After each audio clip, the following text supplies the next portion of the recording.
Concorda? Diga amém. Amém, aleluia, aleluia. Eu confesso para os irmãos que esta palavra é uma palavra muito difícil de ser ministrada. Mas é uma palavra doutrinária, que traz rumo, que traz norte para os nossos dias. Eu ouvi num podcast um pastor falando a respeito disso, e eu me preocupei. Eu me preocupei com os jovens, eu me preocupei com as crianças, eu me preocupei com essa geração de agora e das futuras. Porque aquele homem foi perguntado, um homem intitulado pastor, ele foi perguntado se ele acreditava no inferno. E aquele homem disse: não, o inferno é uma doutrina ultrapassada, que não condiz com o caráter amoroso de Deus. E eu fiquei pensando, meu Deus, o que é que está sendo pregado para os nossos filhos? O que é que está sendo pregado para a nossa geração e para as futuras? De fato, o Senhor, Ele tem um caráter de amor. Ele tem mesmo uma face amorosa. De fato, o Senhor, Ele deu o seu único filho para morrer na cruz, para perdoar os pecadores, para trazer salvação à humanidade por causa deste amor. Este amor que não mediu esforços, este amor que não olhou para as dores, esse amor que rompeu com tudo que a humanidade conhecia, para pagar a sentença e a dívida da humanidade em amor. Mas não se deixe enganar. O nosso Deus é como um pai zeloso, que nos ensina que a nossa vida tem consequências. O Senhor não cria filhos mimados, inconsequentes, que podem fazer aquilo a seu bel prazer e viver de maneira dissoluta, sem que haja alguma consequência. A consequência do pecado é a morte, e a morte eterna. Nós vamos aprender sobre isso. Mas Jesus veio para nos trazer a salvação. Você ouve o tempo inteiro falando a respeito de salvação. Você ouve no seu Instagram, você vê no seu Facebook, você vê na palavra de Deus, você vê aqui na igreja, você vê nas canções, você ouve nas canções a respeito de salvação. Mas você já se perguntou, qual salvação? Do que é que estamos sendo salvos? Do que é que estamos sendo livres? E nesta noite eu quero dizer para você, à luz da palavra de Deus, que nós somos e fomos salvos da ira de Deus. Não é da ira de Satanás. Não é de uma coisa findável, uma dívida que você paga durante uma semana, depois você está livre dela. Não. Da ira do Criador. Da ira contra a rebeldia do homem. Da ira da desobediência. Do juízo do Deus Todo-Poderoso. Quem pode escapar da mão do Deus Todo-Poderoso? Para isso Jesus foi entregue, para nos salvar da ira de Deus no dia do juízo. Mas isso não está sendo pregado. Nós temos ouvido muito falar a respeito de um amor, do amor do Senhor, e de fato isso tudo é verdade. O amor do Senhor, Ele não olha para os nossos pecados, Ele nos recebe assim como estamos e transforma a nossa condição.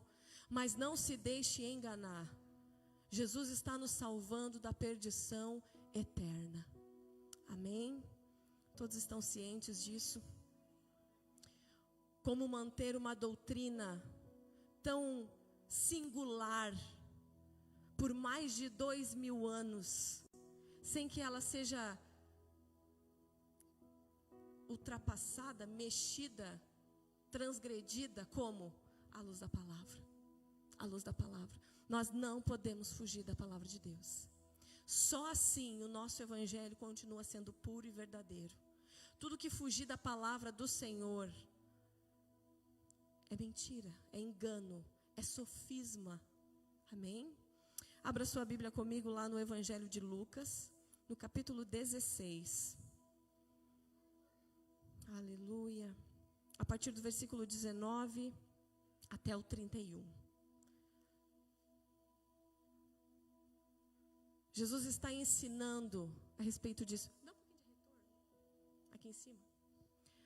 Havia um homem rico que se vestia de púrpura e de linho fino e vivia no luxo todos os dias. Diante do seu portão, fora deixado um mendigo chamado Lázaro, coberto de chagas. Este ansiava comer o que caía da mesa do rico. Até os cães vinham lamber suas feridas. Chegou o dia em que o mendigo morreu, e os anjos o levaram para junto de Abraão. O rico também morreu e foi sepultado. No Hades, onde estava sendo atormentado, ele olhou para cima e viu Abraão de longe, com Lázaro ao seu lado. Então chamou: Pai Abraão, tem misericórdia de mim e manda que Lázaro molhe a ponta do dedo na água e refresque a minha língua, porque estou sofrendo muito neste fogo. Mas Abraão respondeu: Filho, lembre-se de que durante a sua vida você recebeu coisas boas, enquanto Lázaro recebeu coisas más. Agora, porém, ele está sendo consolado aqui e você está em sofrimento. Além disso, entre vocês e nós há um grande abismo, de forma que os que desejam passar para o nosso lado, do nosso lado para o seu, ou do seu para o nosso, não conseguem. Ele respondeu: então eu te suplico, Pai, manda Lázaro ir à casa de meu pai, pois tenho 5 irmãos, deixa que ele os avise, a fim de que eles não venham também para este lugar de tormento. Abraão respondeu: eles têm Moisés e os profetas, que os ouçam. Não, pai Abraão, disse ele, mas se alguém dentre os mortos fosse até eles, eles se arrependeriam. Abraão respondeu: se não ouvem a Moisés e aos profetas, tampouco se deixarão convencer ainda que ressuscite alguém dentre os mortos. Uau, é uma palavra muito forte, mas eu quero que você preste atenção no que o Senhor está ensinando aqui. Para quem é que o Senhor Jesus está ensinando essa parábola? Um pouquinho antes, nos versículos anteriores, nós vemos que ali o Senhor Jesus estava falando do perigo das riquezas, ensinando para fariseus. E a própria Bíblia vai dizer, ali no versículo 13, nenhum servo pode servir a 2 senhores, pois odiará um e amará o outro. Se dedicará a um e desprezará o outro. Vocês não podem servir a Deus e a Mamon, ao dinheiro. Jesus estava ensinando isso. Os fariseus que amavam o dinheiro ouviam tudo isso e zombavam de Jesus. E ele lhes disse: vocês são os que se justificam a si mesmos aos olhos dos homens, mas Deus conhece o coração de vocês. Aquilo que tem muito valor entre os homens é detestável aos olhos de Deus.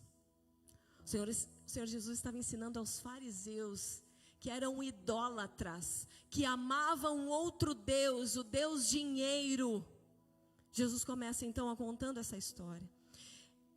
É uma parábola, nós conhecemos como uma parábola, mas na verdade aqui, Jesus não diz que é uma parábola. Jesus começa dizendo: havia um homem rico. O Senhor Jesus detém todo o conhecimento, toda a sabedoria. O Senhor Jesus poderia falar a respeito de algo que estava na eternidade. O Senhor Jesus poderia falar a respeito de alguém que morreu e que estava diante de Deus, sem nenhuma dúvida, com toda certeza. Algo que chama atenção nessa história é que todas as parábolas começam dizendo: e havia um homem tal, havia uma mulher que perdeu uma dracma, mas nunca ninguém com o nome próprio.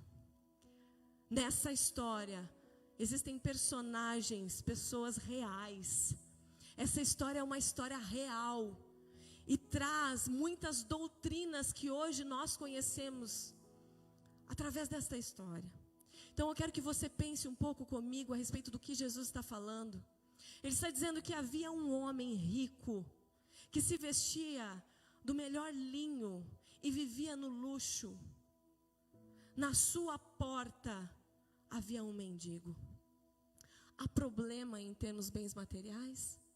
Não. Desde que não haja um mendigo na sua porta e você passe por cima dele e viva a sua vida a despeito dele.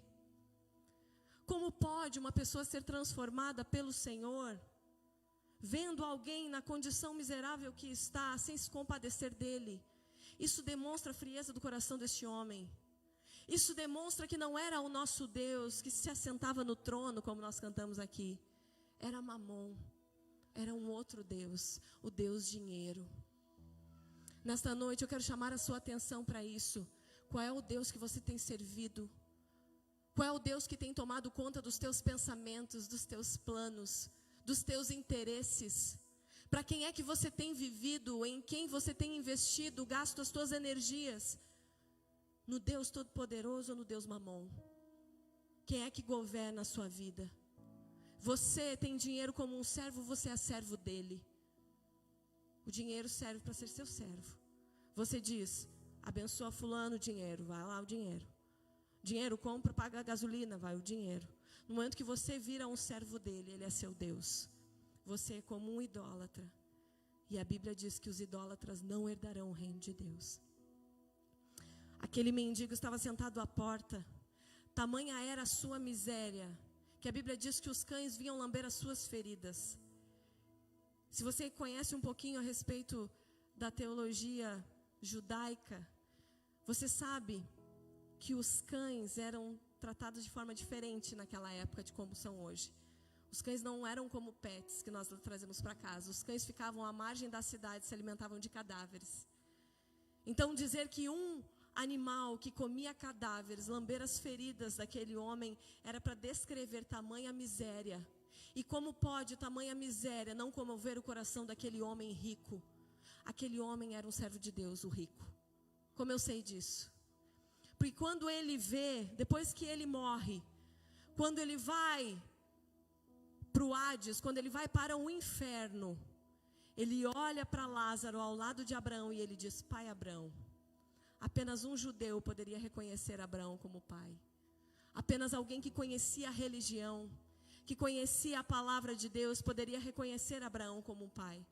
Como pode então um homem que se diz cristão, um homem que se diz servo de Deus, ver a situação miserável daqueles que estão ao redor na porta da sua casa e viver a despeito disso? A palavra de Deus diz que aqueles dois homens vão morrer. Um vai para o céu, fica ao lado de Abraão. O outro vai para o inferno, para o lugar de tormento. Lá no lugar de tormento, ele chama por Abraão e diz, manda que Lázaro molhe a ponta do dedo na água. E eu pergunto a você, qual conforto a ponta de um dedo umedecido pode trazer a alguém que está morrendo de sede? É um conforto insignificante. Isso é para mostrar para mim e para você que aquele que está lá no inferno não terá nenhum tipo de conforto, por mínimo que possa ser. Além que fosse um pedacinho de um dedo umedecido, não terá. E ele continua clamando a Abraão e fazendo pedidos. Hoje você tem liberdade para ter as suas orações escutadas e ouvidas. No inferno não existe oração que é atendida. Não existe clamor que é respondido. Todas as tentativas daquele homem são recusadas por Abraão. Ele diz, não pode, não dá, não. Hoje você tem liberdade para buscar ao Senhor. Faça as escolhas certas. Faça as escolhas corretas. Aquele homem então, quando ele pede, por maior que é o seu desconforto, o seu tormento, a sua sede, a palavra de Deus diz que ele pede, manda Lázaro molhar a ponta do dedo. Mas quando ele vai falar a respeito dos seus familiares, eu quero que você preste muita atenção. Ele suplica Isso traz a ideia de desespero, Cláudio. Ele está desesperado e ele diz: por favor, mande alguém, mande Lázaro ir à casa de meu pai e dizer que existe, isso aqui é real, que isso aqui é real. Quantas vezes nós negligenciamos a pregação do evangelho para os nossos familiares? Depois é tarde, meu querido. Depois é tarde. E Abraão responde: não dá. Quem está aqui não pode passar para aí. Quem está aí não pode passar para cá. E mesmo que eu mandasse alguém dentre os mortos para anunciar, eles não acreditariam. E de fato não acreditariam. Afinal de contas, Lázaro foi ressuscitado dentre os mortos pelo Senhor Jesus. O que é que quiseram fazer com ele? Matá-lo. Quando Lázaro foi ressuscitado pelo Senhor Jesus, os judeus queriam matá-lo. Aquele homem em pleno tormento e desespero, em um lugar de fogo, de dor. E o pior tormento que existe no inferno é a ausência de Deus. É a ausência da paternidade de Deus. É a ausência do amor de Deus. É a ausência da presença de Deus. O inferno nos mostra que sem a mão poderosa, protetora do nosso Pai, nós estamos totalmente à mercê de alguém que quer nos torturar. Porque nós somos a imagem e semelhança do nosso Criador. Satanás não é a imagem e semelhança do Criador. O homem é. O homem é. Faça hoje as escolhas certas. Ninguém aqui que está sentado, nem eu, nós não estamos aqui servindo a Deus porque temos medo do inferno. Não. Nós estamos aqui porque nós conhecemos o amor do nosso Pai. Mas isso não significa que nós não saibamos que aqueles que não reconhecem e não recebem este amor terão a condenação eterna. Terão a condenação eterna. Não se deixe enganar. Mamon é um Deus. Quem tem regido este mundo é este Deus, o Deus Mamon, que leva a mente cativa de tudo e de todos para a busca incessante. E quando você tem algo, você sempre quer ter algo melhor e maior, e você está sempre numa busca frenética por algo que você não vai conseguir satisfazer. Porque Mamon é um Deus ingrato. Quanto mais você trabalha para ele, mais você precisa trabalhar para ele. Nunca você trabalha suficiente para o Deus Mamon. É um Deus de engano, de mentira. Além do mais, a palavra de Deus diz que a avareza, você pode abrir comigo lá em 1 Coríntios 6:9. Primeiro vamos abrir em Colossenses 3:5, Lu. Colossenses 3:5, que a palavra de Deus nos ensina. Assim, façam morrer tudo o que pertence à natureza terrena de vocês. A imoralidade sexual, a impureza, a paixão, os desejos maus e a ganância. Em outras traduções, a avareza. Mas a ganância e a avareza têm o mesmo significado, que é idolatria. E depois, em 1 Coríntios 6:9, vai dizer que os idólatras não vão para o céu. Aqueles que amam a Mamon não herdarão o reino de Deus. Vocês não sabem que os perversos não herdarão o reino de Deus? Não se deixem enganar, nem os imorais, nem os idólatras, nem adúlteros, nem homossexuais passivos ou ativos, nem ladrões, nem avarentos, nem alcoólatras, nem caluniadores, nem trapaceiros herdarão o reino de Deus. A palavra de Deus é muito clara. Sabe por que o mundo não tem se rendido imediatamente aos pés de Jesus ao ver isso? Porque isso não tem sido pregado. Muitas vezes doutrinas têm se perdido para poder agradar ao Deus homem. Existe um outro tipo de idolatria que é o antropocentrismo. O homem, Deus no centro. Quando nós colocamos o nosso próprio eu no centro de todas as coisas, nós ficamos como aquele homem que se vestia do mais fino linho, que vivia no meio do luxo, mas os seus olhos estavam tapados. Ele vivia diante de uma cegueira espiritual. E eu quero dizer algo para você, no inferno não existem ateus. A pessoa pode ser ateísta até que chegue lá. Quando chega lá, imediatamente, o ateísmo vai embora. Porque ele reconhece o Deus que criou aquilo e sabe por que ele está lá. A idolatria do homem no centro.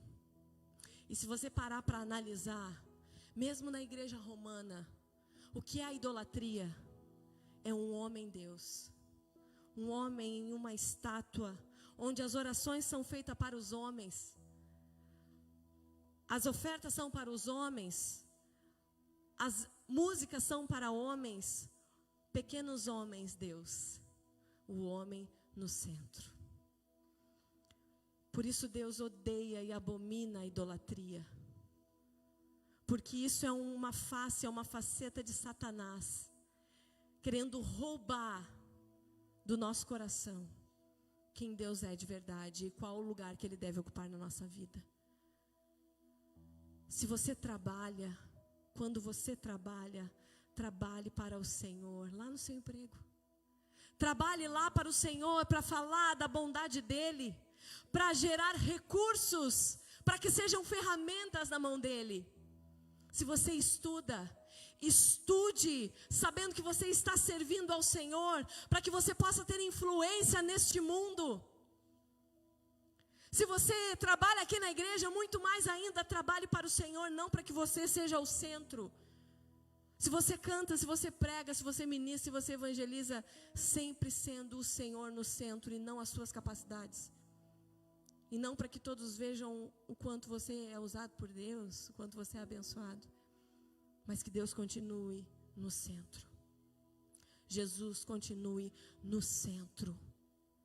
Não deixe nada roubar o lugar de Jesus na sua vida, nem o dinheiro, nem aquilo que o dinheiro pode comprar, nem o status, nem um casamento, nem um Deus homem, nem você próprio, nem o seu próprio ventre. Que Jesus seja o centro da nossa vida. Esse é o evangelho verdadeiro. Bota lá para nós Romanos 1:18. Aleluia.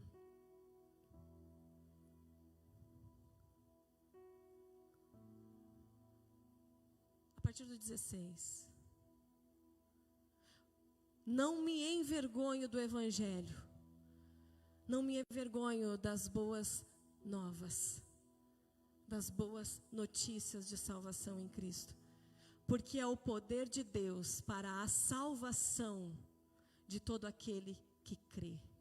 Primeiro o judeu, depois o grego. Porque no evangelho é revelada a justiça de Deus. Uma justiça que do princípio ao fim é pela fé, como está escrito, o justo viverá pela fé. Portanto, a ira de Deus é revelada dos céus contra toda a impiedade e injustiça dos homens, que suprimem a verdade pela injustiça. É isso que nós estamos falando. Salvação de quê? Da ira de Deus. Quem revela a pecaminosidade, a injustiça, a sujeira do homem, é os céus. É a santidade de Deus. Quando Deus se revela a nós, através de Cristo, nós vemos como distantes nós estávamos da santidade do Senhor. Como nós estamos longe daquele padrão de santidade que Jesus é. Então Jesus se entrega, paga a dívida e diz: agora vocês vivam em santidade. Agora vocês vivam para anunciar esta verdade. E a Pri falou algo muito importante: não esqueçam o seu chamado. É almas, é salvação. O seu coração precisa pulsar por salvação. Se você canta, canta por causa da salvação, para que pessoas recebam a salvação. Se você prega para salvação, se você tem negócios para salvação, se você resgata uma pessoa dependente de química para salvação daquela casa, daquela família, daquele homem, o seu coração precisa pulsar pela salvação que está em Cristo.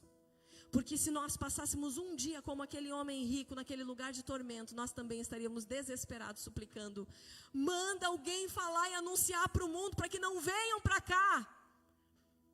Mas nós nos esquecemos. E nós vivemos a nossa vida como se isso não existisse. Isso sequer faz parte da nossa pregação de evangelismo.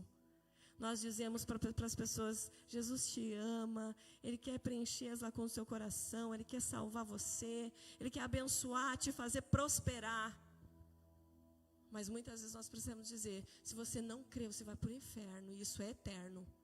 Se tirar um dia da eternidade, continua a eternidade. Se tirar 1 milhão de anos da eternidade, continua a eternidade. Nós não conseguimos compreender, porque nós não temos parâmetros mentais para compreender o que é a eternidade, porque nós somos limitados de tempo. Mas tamanho é o grau de tormento que o próprio Deus se fez carne e habitou entre os homens e morreu numa cruz para te livrar deste lugar. Não fique um dia sequer sem anunciar isso para sua casa, para os seus filhos. Imagine você desfrutar de um céu, da plenitude da presença de Deus no céu, sabendo que os seus filhos estão passando tormento eterno no inferno. Imagina para uma mãe, para um pai, imagina para um filho saber que os pais foram para o inferno. Eu quero que você saia daqui apaixonado por essa verdade, falando de salvação. Salvação, e agora você sabe salvação de quê? Salvação da ira de Deus, da justiça e do juízo dos céus. Aquele que morre em Cristo vai para a glória de Deus. João 3,16 vai dizer: porque Deus amou ao mundo de tal maneira que deu o seu único filho, para que todo aquele que nele crê não pereça. Onde? No lugar de tormento, mas tenha a vida eterna. Onde? Ao lado do Senhor. Não se esqueça. Nem um dia sequer. Não se esqueça. Porque se você se lembra, Mamon nunca se sentará na sua sala de estar. Se você se lembra disso, Mamon não janta contigo na tua mesa. Se você se lembra disso, Mamon não faz parte dos teus planos. Mas salvação. Salvação da minha casa, salvação do perdido, salvação desses jovens, salvação dos teus amigos, salvação. Essa igreja precisa respirar salvação do perdido. Não se esqueça, porque você está aqui, porque você foi encontrado pelo Senhor para ser livre do tormento eterno. Isso é uma doutrina que nós não podemos nos esquecer e não deixar de pregar para os nossos jovens, porque existem sofismas e ventos doutrinários dizendo que isso não existe, que o inferno não existe, que isso não faz parte da bondade de Deus. Existem teologias e religiões muito bem fundamentadas, centenárias. Você conhece aqueles que vão nas portas, dizendo que não existe inferno, apenas uma morte. Morreu, morreu. Mas a palavra de Deus não diz isso. A palavra de Deus diz que existe sim um lago de fogo, de tormento, onde o bicho come e não consome. Não se deixe enganar. Lembre-se, para você ir para o inferno, você precisa recusar e rejeitar todas as oportunidades de salvação que o Senhor te deu durante toda a sua vida. Quantas vezes o Senhor bateu na sua porta? Quantas vezes? Quantas vezes um texto bíblico veio à sua mão? Quantas vezes um post? Quantas vezes uma palavra de uma pessoa? Quantas vezes um testemunho? Quantas vezes você foi a uma igreja? Quantas vezes? Para que alguém vá para o inferno, precisa rejeitar todas elas. Mas para ir para o céu, você precisa aceitar uma vez só. Basta uma vez você dizer: sim, Senhor, eu quero estar contigo na eternidade. Eu quero que tu seja o meu Deus e eu teu filho. Eu quero servir a ti, Jesus, e não a Mamon, e não as coisas deste mundo. Eu não quero que você abandone o seu emprego e vá para a África ser missionário, ou eu quero, se for esse o seu chamado, amém, Deus abençoe você. Mas eu quero que se você trabalha para o reino de Deus. Se você serve para o reino de Deus. Você precisa saber quem é o seu Deus. O seu Deus não é Mamon. O seu Deus é o Deus Todo-Poderoso. É quem tem regido a sua vida, os seus pensamentos, os seus planos. Quem governa os seus pensamentos é o Senhor. Não se deixe enganar, o mundo está cheio, vomitando esse tipo de cultura. Que você só é aquilo que você tem, se você não tem, você não é nada. Então as pessoas vivem num frenesi de consumismo, querendo parecer algo que de fato nem são, enquanto a alma clama por Jesus. Porque o Senhor, Ele quer ocupar o espaço vazio, aquele espaço que é do tamanho dEle, e é gigante dentro de nós. Não se deixe enganar pelas doces teologias que falam aos ouvidos da prosperidade, das bênçãos do amor, da graça, da hipergraça. Não, de fato é de graça. O Senhor pagou um preço para que a sua salvação fosse de graça. Você não paga pela sua salvação. Mas o Senhor Jesus pagou um alto preço. E a partir do momento que você recebe o Senhor Jesus, você começa a viver em novidade de vida. Você começa a viver uma vida transformada. Aqui também nós podemos ver algo muito importante. Eu vi nesse mesmo podcast falando a respeito de salvação. Você perde salvação, você não perde salvação, basta uma vez você entregar a Jesus.